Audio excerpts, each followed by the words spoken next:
स्वागत है दोस्तों। अगर आपको सच्ची डरावनी कहानियां पसंद हैं तो चैनल को सब्सक्राइब जरूर करें और इस वीडियो को अंत तक सुनें। आज जो किस्सा मैं आपको सुनाने जा रहा हूं, ये कोई मनगढ़ंत कहानी नहीं है, बल्कि एक ऐसी घटना है जिसे सुनकर ही लोगों के रोंगटे खड़े हो जाते हैं। ये किस्सा है कच्चा कलवा का। दोस्तों, ये बात उन दिनों की है जब मैं अपने ननिहाल गांव गया था। गांव छोटा सा था, बिहार और झारखंड की सीमा पर। वहां की रातें बहुत ही सुनसान और खामोश होती थीं। खेतों में दूर दूर तक अंधेरा और सिर्फ झींगुरों की आवाज सुनाई देती थी। वहीं पेड़ पौधों के बीच एक पुराना पीपल का पेड़ और उसके पास एक टूटा हुआ कुआं था। कहते थे कि इसी कुएं के पास कच्चा कलवा दिखाई देता है। अब कच्चा कलवा कौन है, ये तो बाद में पता चला, लेकिन शुरुआत में मुझे बस इतना सुनने को मिला था कि आधी रात को अगर कोई अकेला उस रास्ते से गुजरे तो उसके पीछे पीछे एक अजीब सा साया चलता है। लोग कहते थे कि वो साया आदमी जैसा दिखता है, पर पूरा आदमी नहीं होता। उसकी चमड़ी अधूरी रहती है, जैसे शरीर कच्चा हो और चेहरा अधपका। आंखें लाल लाल जलती हुई और दांत बहुत बड़े। गांव के बूढ़े बुजुर्ग कहते थे कि ये कोई आत्मा नहीं, बल्कि काले जादू का शिकार हुआ इंसान है। किसी समय कोई आदमी काले तंत्र मंत्र में पड़ गया था और उल्टा पड़ जाने पर उसकी आत्मा भटकती रह गई। उसी को लोग कच्चा कलवा कहते हैं। मुझे पहले तो ये सब हंसी मजाक लगा। मैंने सोचा गांव वाले तो वैसे भी अंधविश्वास मानते हैं, डराने के लिए कहानी बना दी होगी। लेकिन जब मैं खुद उस रास्ते पर गया और पहली बार उसकी आहट सुनी, तब मुझे यकीन हुआ कि ये सब सच है। उस दिन रात को बिजली चली गई थी। गांव के लोग जल्दी जल्दी सो गए। मैं और मेरा दोस्त पप्पू दोनों कुएं के पास आम के बाग में बैठे थे। पप्पू बोला, चलो आज उसी रास्ते से घर चलते हैं, देखते हैं ये कच्चा कलवा सच में होता है या बस हवा है। मैंने कहा, अरे पागल है क्या, सब कहते हैं डरावना किस्सा है। पप्पू हंस पड़ा, डरता क्यों है, मैं साथ हूं। हम दोनों टॉर्च लेकर चल पड़े। आधी रात थी, चारों तरफ सन्नाटा। टॉर्च की रोशनी भी जैसे अंधेरे में दब रही थी। जैसे ही हम कुएं के पास पहुंचे, अचानक टॉर्च बंद हो गई। मैं समझा शायद बैटरी खत्म हो गई, लेकिन तभी हमें लगा कि पीछे कोई चल रहा है। कदमों की आवाज साफ सुनाई दे रही थी। धप धप धप। हम दोनों रुक गए। पीछे मुड़कर देखा तो कुछ नहीं। फिर चले तो वही आवाज फिर आने लगी। पप्पू हिम्मत करके बोला, कौन है? कोई जवाब नहीं। अचानक हवा बहुत तेज चलने लगी, जैसे आंधी आ गई हो। पीपल का पेड़ हिलने लगा और उसके पत्तों की सरसराहट के बीच हमें लगा जैसे कोई कराह रहा है, छोड़ दो, मुझे छोड़ दो। हम दोनों के हाथ पांव ठंडे पड़ गए। तभी कुएं से एक अजीब सी गंध आई, जैसे सड़ा हुआ मांस, और उसी गंध के साथ हमें सामने एक काला साया दिखा। उसका चेहरा अधपका सा था, चमड़ी जगह जगह से उखड़ी हुई और आंखें लाल। वही था कच्चा कलवा। पप्पू चिल्लाकर भागा। मैं वहीं जड़ हो गया। उस साए ने धीरे धीरे मेरी तरफ हाथ बढ़ाया। हाथ में जैसे खून टपक रहा हो। मैंने जोर से हनुमान चालीसा याद करनी शुरू कर दी। अचानक वो साया धुंध की तरह गायब हो गया। उस रात मैं कांपता हुआ घर पहुंचा। नींद तो दूर, मेरी हालत खराब थी। सुबह गांव वालों को बताया तो सब बोले, तुम्हें छाया लग गई है, अब तांत्रिक को बुलाना पड़ेगा वरना नुकसान होगा। गांव में वैसे तो कई किस्से चलते थे, लेकिन सबने कहा कि कच्चा कलवा से सामना करने वाले ज्यादातर लोग बीमार पड़ जाते हैं, कुछ की मौत भी हो जाती है। डर के मारे मेरी मां रोने लगी। दूसरे ही दिन गांव वालों ने एक तांत्रिक को बुलाया। वो काले कपड़े पहने था, हाथ में झटा और लाल रंग की माला। आते ही उसने कहा, ये साधारण आत्मा नहीं है, ये काले जादू से पैदा हुई प्रेतात्मा है। जब तक इसका व्रत नहीं तोड़ा जाएगा, तब तक ये गांव को नहीं छोड़ेगा। उसने मुझे पास बिठाया और आंखें बंद करके मंत्र पढ़ने लगा। तभी मेरी हालत बिगड़ने लगी। मेरा शरीर कांपने लगा, गला सूख गया और मुझे लगा जैसे कोई मेरे अंदर से बोल रहा हो। तांत्रिक चिल्लाया, देखा, इसका असर इस लड़के पर हो चुका है। गांव वाले डर गए। सबने कहा कि तुरंत उपाय करना होगा। तांत्रिक ने कहा, आज रात बड़ी अमावस्या है। अगर आज ही अनुष्ठान नहीं किया तो इसका असर और बढ़ेगा। रात को पूरा गांव उसी कुएं के पास इकट्ठा हुआ। तांत्रिक ने आग जलाई, नींबू, मिर्च, काली हल्दी और कई तांत्रिक चीजें लेकर मंत्रोच्चारण शुरू किया। माहौल बहुत भारी था। अचानक फिर वही साया प्रकट हुआ, इस बार और भी भयानक।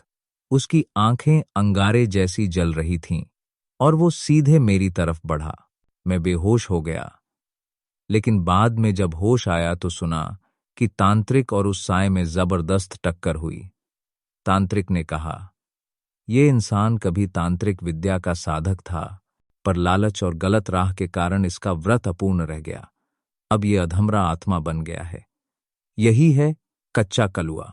उस रात के बाद गांव की रातें पहले से भी डरावनी हो गई थीं। लोग अपने घरों के दरवाजे जल्दी बंद करने लगे थे। छोटे बच्चे रोते रहते, बड़े भी बाहर निकलने से डरते। गांव के बुजुर्ग कहते, कच्चा कलुआ अब सिर्फ साया नहीं है, उसकी आत्मा यहाँ के हर कोने में फैल गई है। मैं और पप्पू अब डर के मारे अपने कमरे में बैठते थे। रात के समय हर छोटी सी आवाज हमें डराती। दरवाजों की चरमराहट, खिड़कियों की झंकार, सब कुछ अजीब लगने लगा। एक रात जब मैं अपने कमरे में सोने की कोशिश कर रहा था, मुझे लगा कि कोई मेरे बिस्तर के पास खड़ा है। मेरी आंखें खुली ही थीं कि अचानक दरवाजा अपने आप खुला। कौन है? मेरी आवाज कांप रही थी। कोई जवाब नहीं। फिर धीरे धीरे मुझे सामने वाला अंधेरा हिलता हुआ दिखा, जैसे कोई साया मेरे कमरे में प्रवेश कर रहा हो। मेरे रोंगटे खड़े हो गए। मैंने अपने आप से कहा, हनुमान चालीसा, हनुमान चालीसा। अचानक कमरे की हवा बहुत ठंडी हो गई। ठंड का एहसास मेरी हड्डियों तक पहुंच गया और तभी मैंने देखा, बिस्तर के पास वही अधप का साया, वही लाल आंखें। वो धीरे धीरे मेरे पास आया।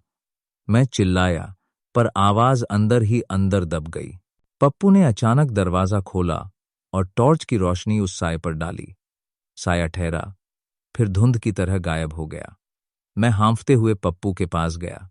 पप्पू बोला, भाई, ये अब हद कर दी। अब हमें तांत्रिक की बात माननी होगी। ये साधारण आत्मा नहीं, काले जादू का असर है। अगले दिन गांव के बुजुर्गों ने कहा कि तांत्रिक को फिर बुलाना होगा और इस बार पूरी रात का अनुष्ठान करना पड़ेगा। तांत्रिक आया और बोला, ये आत्मा पूरी तरह से काले जादू की पकड़ में है। इसे बाहर निकालने के लिए हमें गहरा अनुष्ठान करना होगा और आपको सबको उस अनुष्ठान में रहना होगा, तभी ये सफल होगा।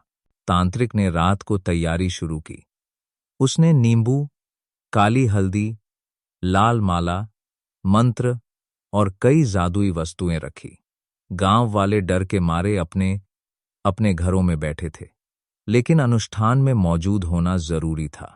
जैसे ही तांत्रिक ने मंत्र पढ़ना शुरू किया, हवा तेज हो गई, पेड़ हिलने लगे और कुएं के पास धुंध घनी होने लगी। अचानक वही साया प्रकट हुआ।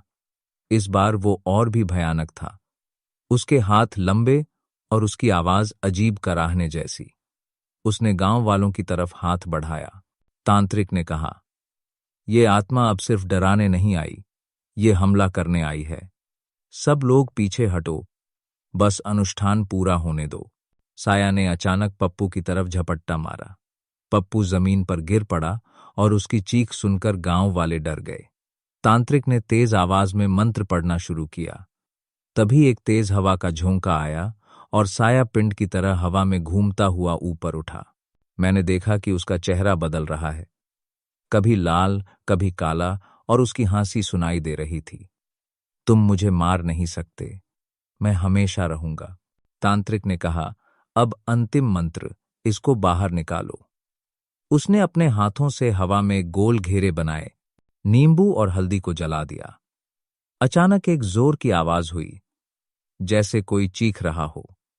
साया जमीन पर गिरा और फिर धीरे धीरे धुंध की तरह गायब हो गया। अगले दिन गांव वालों ने देखा कि रात के बाद सब कुछ सामान्य हो गया।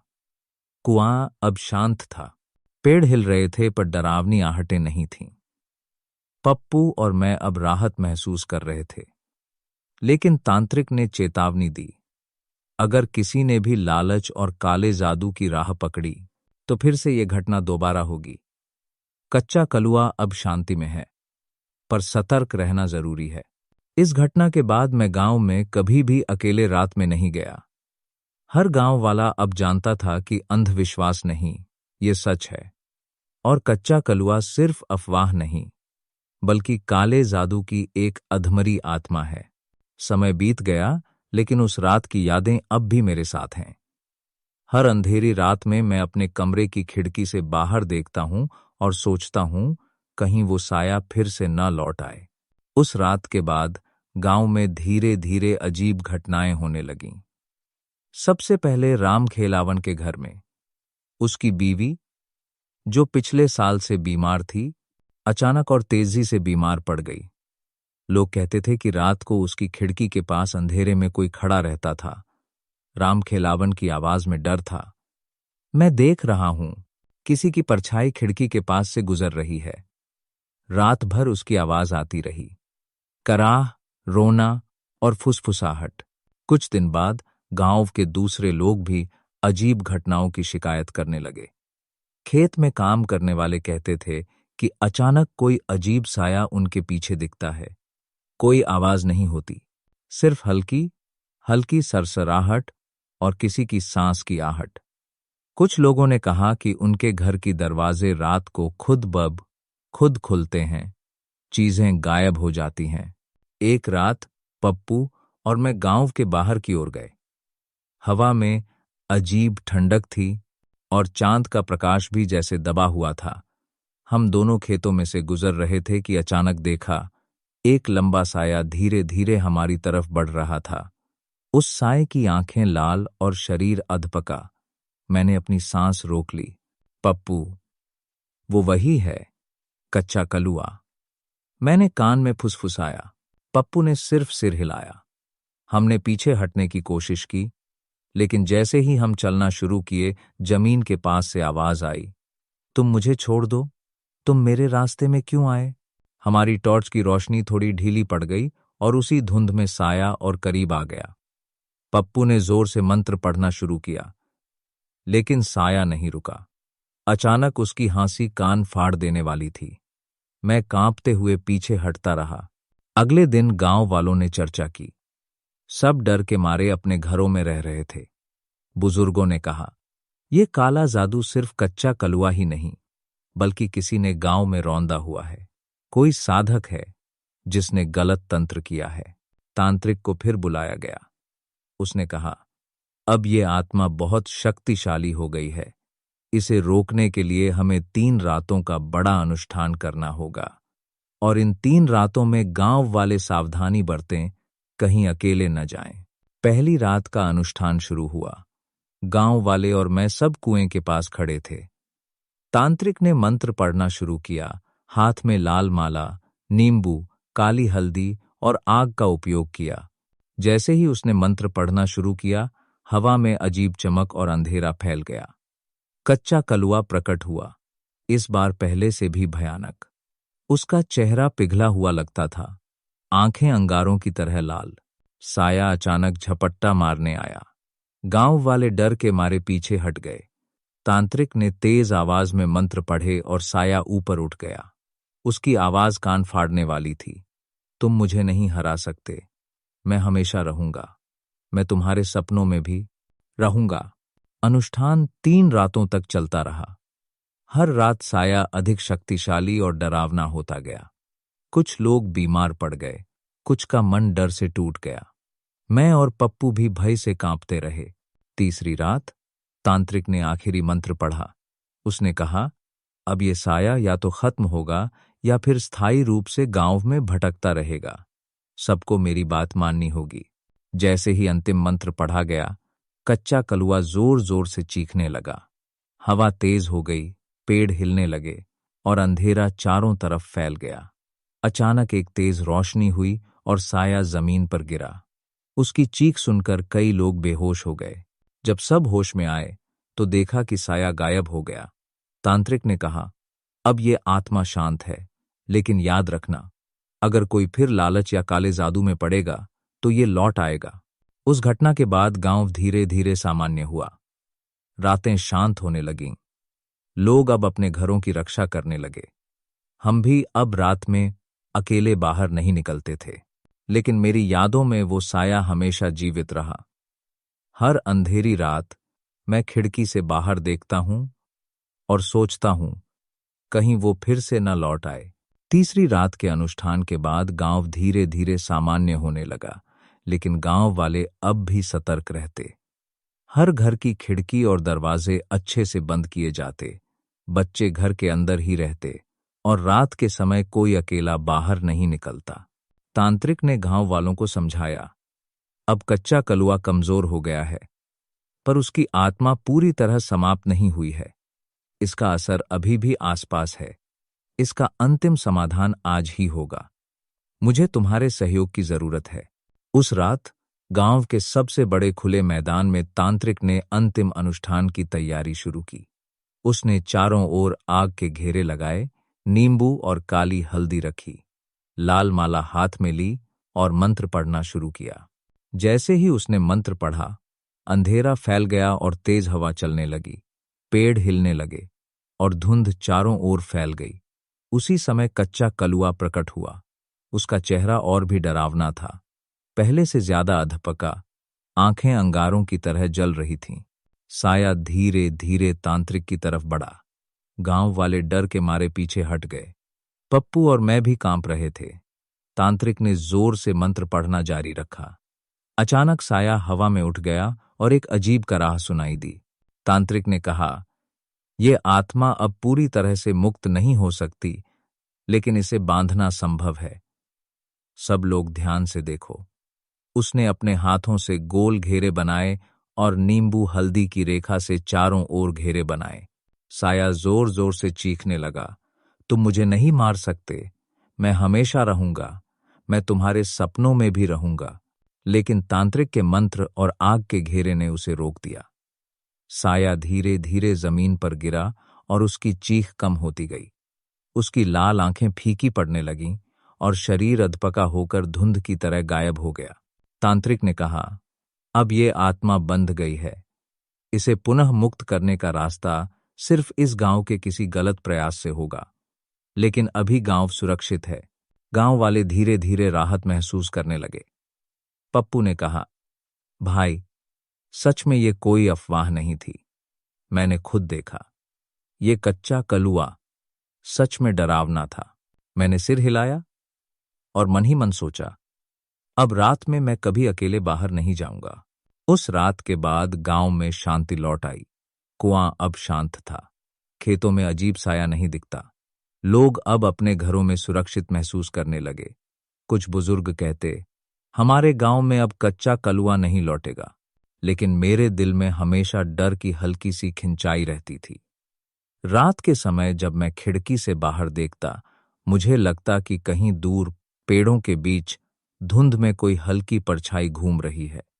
शायद वो साया कभी पूरी तरह शांत नहीं हुआ, लेकिन अब मैं जानता हूं कि डर के बावजूद सावधानी और सही उपाय से काले जादू का असर कम किया जा सकता है। तांत्रिक ने हमें सिर्फ डर दिखाने के लिए नहीं, बल्कि सुरक्षा और जागरूकता सिखाने के लिए अपने अनुष्ठान किए। गांव वालों ने अब अपने बच्चों को रात में अकेले न जाने की सीख दी। खेतों में काम करते समय सावधानी बरती जाने लगी। और मैंने भी समझा कि अंधविश्वास और डर को समझना जरूरी है, लेकिन असली डर तब आता है जब इंसान लालच और गलत जादू में पड़ता है। कच्चा कलुआ सिर्फ एक भूत नहीं था, ये काले जादू और अधूरी आत्मा का प्रतीक था।